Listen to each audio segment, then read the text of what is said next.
All right, hey, what's up guys? Derek here, and today we have another SAM.gov bids episode. Today we're looking at this Portland Air National Guard Strong Bonds event for April 29th through May 1st, so this is coming up pretty soon. This is going to be including food, lodging, things of that nature to provide to the Department of the Army.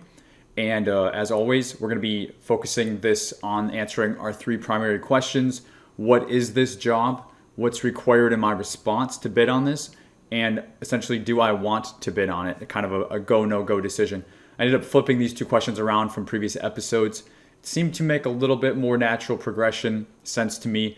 And then it's also going to allow me to ask you at the end of today's training, do you want to bid on it? So I think that's kind of a cool thing to do as well, to engage you guys. If this is something you're interested in, it's always great to get that sort of feedback. So let's go ahead and dive into this solicitation. And we're going to get started by answering this first question, which is, what is the job? So that's what we're looking for right now. The first thing I'm going to grab is the title,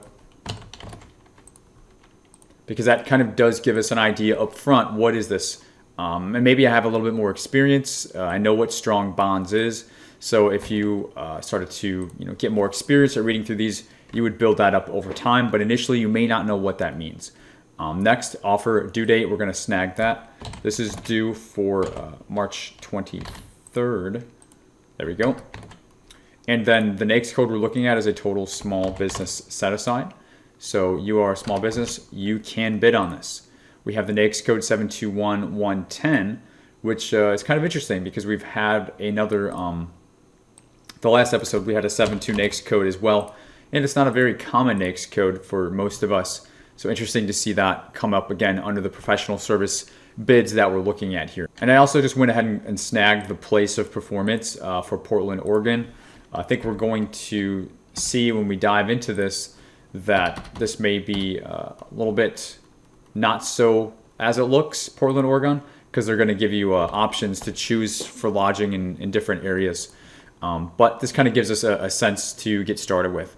Next, we have the solicitation description.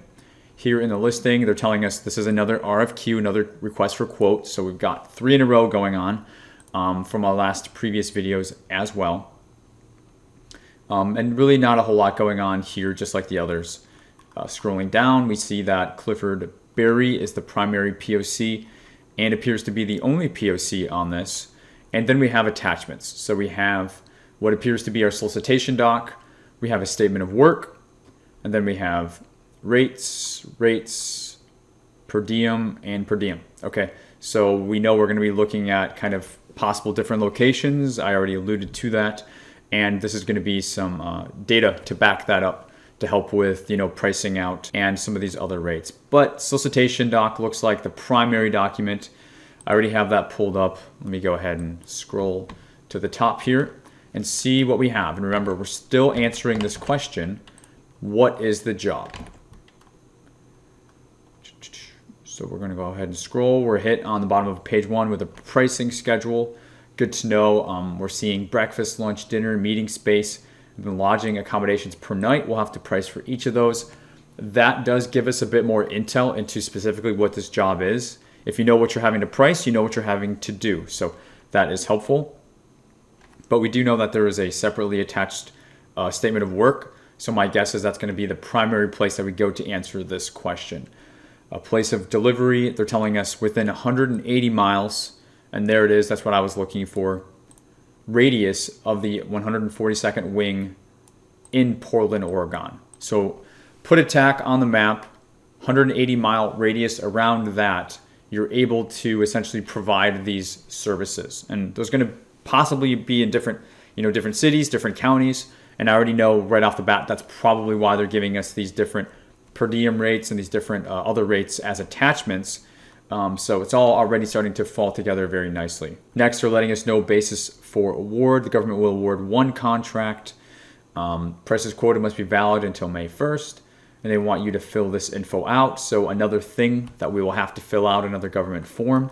Now we have 2 things already, the pricing table and this bit of company info that they want from us. Going to do a quick scroll. We're seeing reps and certs. This is 28 pages. Not terribly longer. I've seen way worse. And then, okay, we're hit with this evaluation. criteria, which is super important.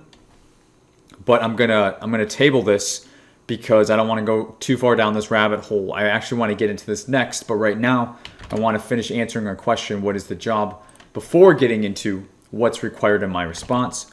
Guys, when we start digging through this stuff, we find information kind of all over the place. I would say it's like putting together a puzzle. You work with the pieces that you have. And the other piece that I want to look at really quickly is a statement of work, because maybe you already know. Oh, look at this. They're saying it's an error.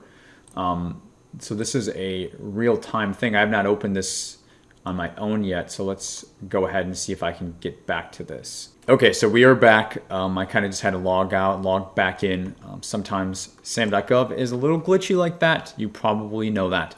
But here we have opened up the statement of work. So this second attachment that I was trying to open. Here we go, so that we can answer the rest of, what is this job really? So we're hit with the overall concept. This is a strong bonds couples training event. Okay, so a little bit more info. The coordinator is seeking a FEMA registered facility to accommodate lodging, conference, and dining accommodation. So it's another interesting thing. This has to be a FEMA registered facility that you're going to be looking for. Probably just can't be any old hotel. To include catering for 24 couples and 1 staff. Per the current state regs, as this event is considered a religious gathering, interesting, venues are allowed to accommodate a maximum of 50 persons in the meeting space. This may, I don't know, doesn't even sound like this needs to be like a hotel, but I'm already seeing like this is a 2-night duration for lodging, so interesting. The total estimate of people is 49 adults, 25 rooms in a resort-like atmosphere. Okay, so you've got to find a FEMA registered facility that is a resort-like atmosphere to include catering for 24 couples and 1 staff, which is going to put us around 49 adults, or the equivalent of 25 rooms. Okay, so a lot of really important data here, and this is really kind of the crux and the meat and potatoes of what I'm looking for to answer what is this job. So I'm grabbing that and I'm pasting that for now. This is kind of giving us a very high level. This is let me see here. This is a 4-page PWS rather. They're giving you the dates, the times, the description of what they need, lodging requirements. So again, 2 nights. What else? We got meal requirements. So they're giving you the time. And again, what type of atmosphere did they call it again? This resort-like atmosphere shall provide these meals. Okay, you're not going to be calling catering companies to bring food into a resort. So, and again, it doesn't have to be a resort. It just has to be resort-like. So the meal requirements. All good stuff. We're not going through these nitty-gritty details right now. General cleanup, performance standards, making sure food is, adequate. The event space requirements, we're looking at Friday, Saturday, Sunday. Audiovisual equipment, none required. The government's going to supply that, so that's actually good to know. Many times they will require that. And then lastly, they're letting us know some useful resources. The per diem by state, county, military, the website for that. And then it says per diem prorated cost for contracting meals, a website for that.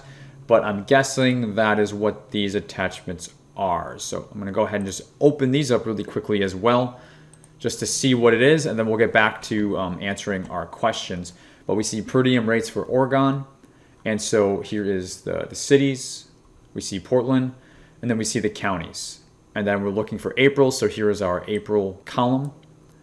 And so this is kind of like the per diem max that they're kind of looking to not exceed is the number that I would use. And this is a reference, just so you know. They're giving this to you as a reference. So there was another per diem, and then let's see what this other one is. Okay, that's per diem as well. But this is for, so this is meals and incidentals breakdown. So that's the difference on this one. Again, city, county, then they're breaking this down literally by breakfast, lunch, and dinner, incidental expenses, first day, last day of travel. So keep this in mind as, like I said, a reference for when you're getting pricing from whatever resort you're going to be considered to, propose this to the Army. That's what you're doing here. You're finding a resort, you're making sure they can match all of this criteria. You're going to get this priced out, and then you're going to make sure that's pretty much in a line to as a reference, maybe even a not to exceed for these different rates that you're giving you. And then you're going to go ahead and put together your packet response, send it to contracting. Again, when is this due? This is due, your packet is due March 23rd. Today's the 20th, so, and this is a Sunday, so just a few more days here, actually looking at Wednesday. Not a whole lot of time to respond to this if you're looking at this live, but really this is for training, guys. This is for practice. There's lots of bids like this that come out over the year. So even if you miss this one, you can go ahead and get on top of the next one. Okay, so now that we have a pretty good idea of understanding what this job is, and we know where to get the info now when we want to dig into this more. The next question, what is required in my response? Well, we did already come across a few things. Remember, we saw this pricing table. Then we also saw answering specific questions on the solicitation doc. Go ahead and get that spelled out here. And what was it? I want to call a little bit of more specifics. So breakfast, lunch, dinner, and the meeting space. So I want to snag that as well. My tabs are not being friendly with me today. So we'll say breakfast, lunch, dinner, space, and then lodging. And they want that per each. So we can go ahead and say per each based on the quantity provided.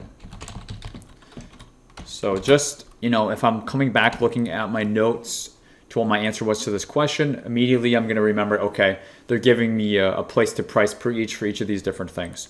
And then I also know that I have to answer specific questions on this solicitation doc. I mean, these aren't even questions. This is just company info. This is super, super easy. Again, this is another RFQ, but I do believe it's a bit more involved. So I think we left off on page 12, if my memory serves me. Yep. And this is what I said I wanted to come back to in the next step. So now we're on the next step of answering what's required in my response. It says, the government will award a contract resulting from the solicitation that's most advantageous to the government, price and other factors considered. Okay, normal. Basis for award is LPTA, lowest price technically acceptable. So if you're first found to be technically acceptable, then your price will be considered. And if your price happens to be the lowest, then that's how the winning bidder will be chosen. Those are kind of the 2 to 3 steps they will be going through to evaluate this and award this.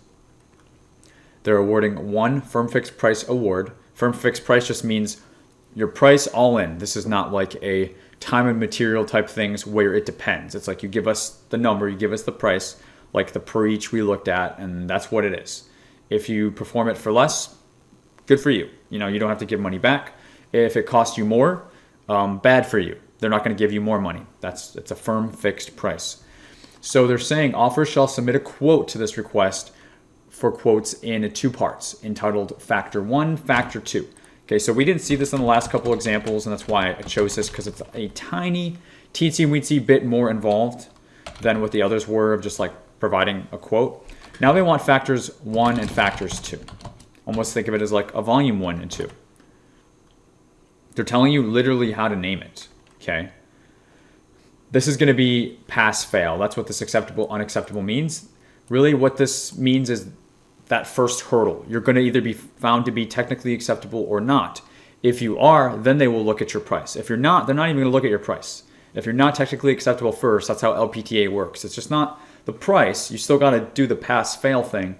So here is the pass-fail thing for factor 1. And it's going to consist of these 2 things. I'm probably just going to copy and paste these as well. Super important stuff that we're looking at right now. If it will let me, I guess I'll just do my old Control-C. Number 1, location of the lodge shall be within 180 miles. Okay, we know that. Number 2, lodging facilities must provide lodging, meals, meeting space as outlined in the statement of work. Okay, that's factor 1. You need to be able to do that, and I'm guessing they're going to really want you to demonstrate that a little bit in your write-up. All right, cool. So It allowed me to paste that. Next, another pass fail. Factor 2 price. Price for all services requested per unit as stated in the pricing schedule and total dollar value. You can't pick and choose what you want to price. You can't price part of it. And then also, vendors shall provide the locality, per diem, meal, and incidental expense rates if availability at those rates exist. Vendor may still provide a quote above the per diem, meals, and incidental expense rates. Okay, so here's what they're saying, guys. Remember I said that was a reference? They literally gave those to you. They want you to show them based on where you're choosing within the 180-mile radius. Okay, where did you pick? Okay, and then based on where did you pick, what is the per diem? What is the cost? What is the expense? What are those rates that are a match for the county that you chose? Okay. They're saying you can provide a quote higher than that. Like I said, it's more of a reference. In some cases, it's a not to exceed, but they're spelling out very clearly here it is not. You can go above it, but they just kind of want to see essentially how far above are you going. And then they're going to compare that apples to apples to the other bids that are being considered on this. So they need you to do this for factor 2. This is very important to them. Factor 2. And this is good because they're telling you like exactly what to do. That way you don't really have to guess. I prefer specifics more than generalities. I don't want to waste my time putting this together to find out I lost it for some stupid reason that didn't make sense or they didn't spell out clearly to me. So that's kind of where that ends, and that's a good solid page of information that you should really be living from if you're going to respond to this. I'm hit with some clauses, so I'm just scrolling to see if there's anything else here.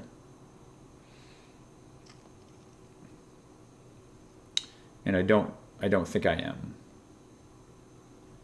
Okay, good. So really what you want to do, you want to put together, cover page, maybe a cover letter, and then get into factors 1 and 2. And then in addition to that, you want to fill out the pricing table and you want to fill out that company info.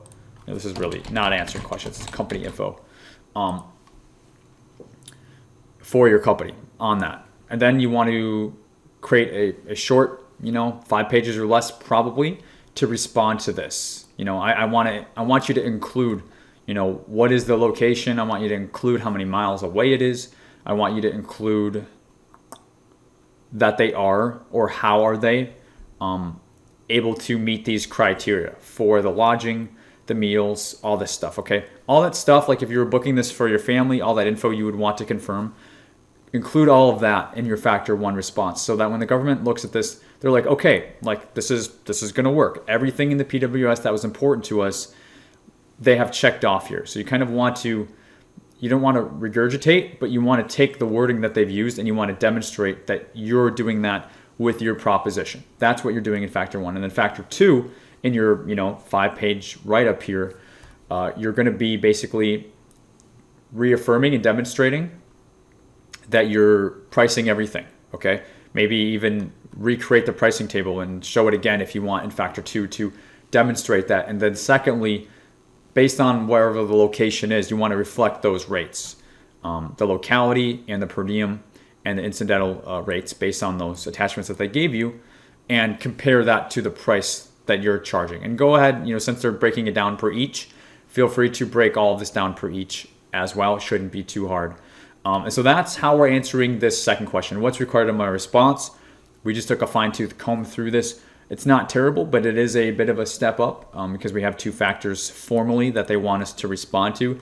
If you don't break it down by factors 1 and 2, you're not going to be found to be technically acceptable. Do not make them hunt for that. Factor 1, brr. Factor 2, brr. Lay it out just like that, okay? Then they'll read it. They'll be like, check, check. That's what you want them to do. You want them to quickly check. You don't want them to have a lot of questions of where things are and is this or is this not it. So last question, do I want to bid on this? Well, I already know the due date. I don't have a lot of time. And it's a Sunday. This is due on Wednesday. I don't know. It's possible. It's possible that I have enough time. Sorry, let me go ahead and make sure you can see this. Do I have enough time to bid. Barely. We have barely enough time to bid. Is it doable? You're going to put in like, 24-hour days for the next couple days. Probably wouldn't even require that. But if you get my point, like if you work really hard on this over the next couple days, I think you might have a chance. Okay. This is a very important thing. How much time? And this is a quote. If this was a full-blown RFP, absolutely not. We need a minimum of 7 to 10 days, pretty much minimum. Okay. This we have 3 days. So it's barely enough time, but it is a request for quote only. If you're able to kind of like quickly find a place that would match this, more importantly, you're going to need to be able to have that conversation. You're going to need to be able to get that acknowledgement from the resort-like location, right, to get that information back. So it's not just about you going on Google Maps, but you need to have some sort of back and forth and make sure that they're able to review the statement of work. I would share that with them. Or do a sanitized version, maybe put it in a Word doc, something like that, and just show them all the important stuff. Make it easy for the lodge as well, so that they don't have to read through 28 pages.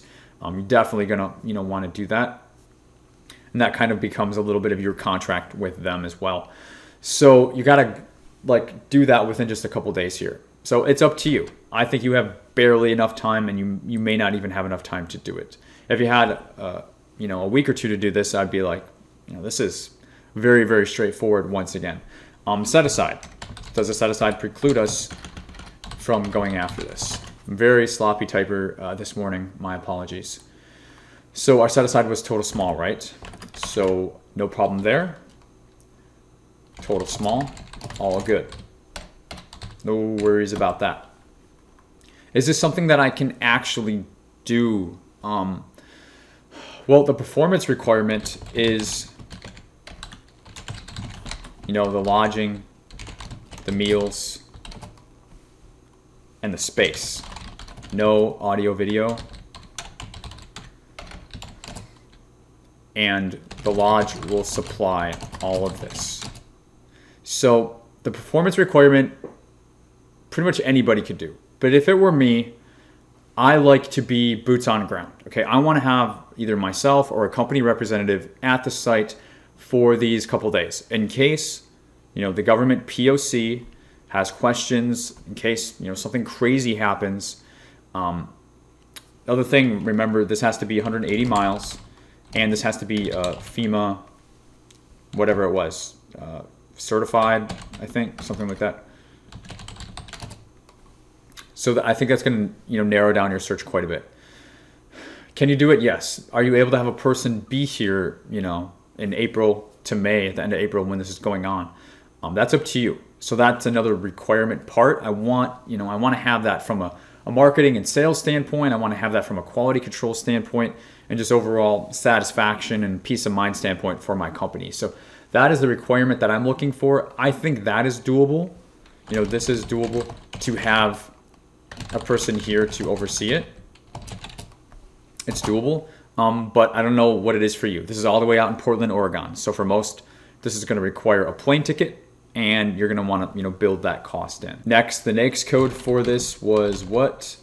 We already wrote that one down. The NAICS is 7211110. Not a big deal. If you don't have this, you'll want to go ahead and make sure that you add to your SAM.gov profile in SAM.gov so that you could be considered for award on this. Did I get that number right? 721110.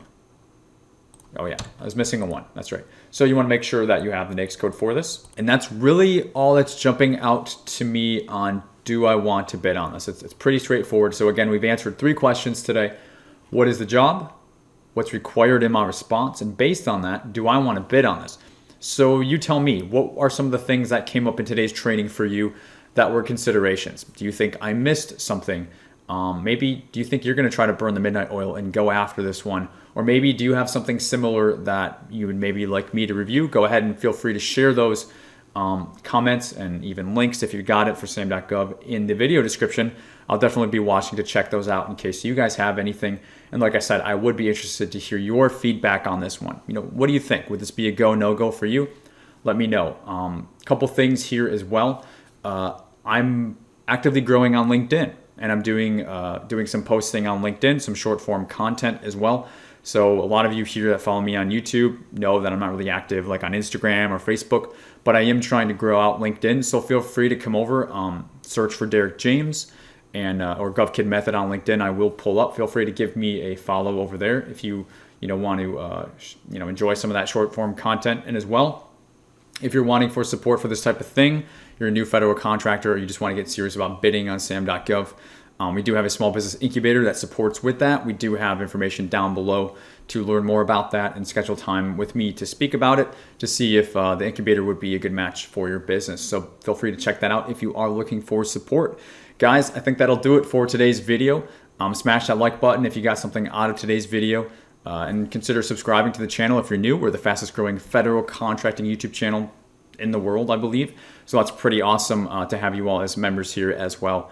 And we'll keep the cart rolling on these SAM.gov bids. I think everybody's liking it, focused on the professional service-based bidding. So until next time, guys, thanks for watching. Hope you enjoyed it, and I will see you in the next one. Take care.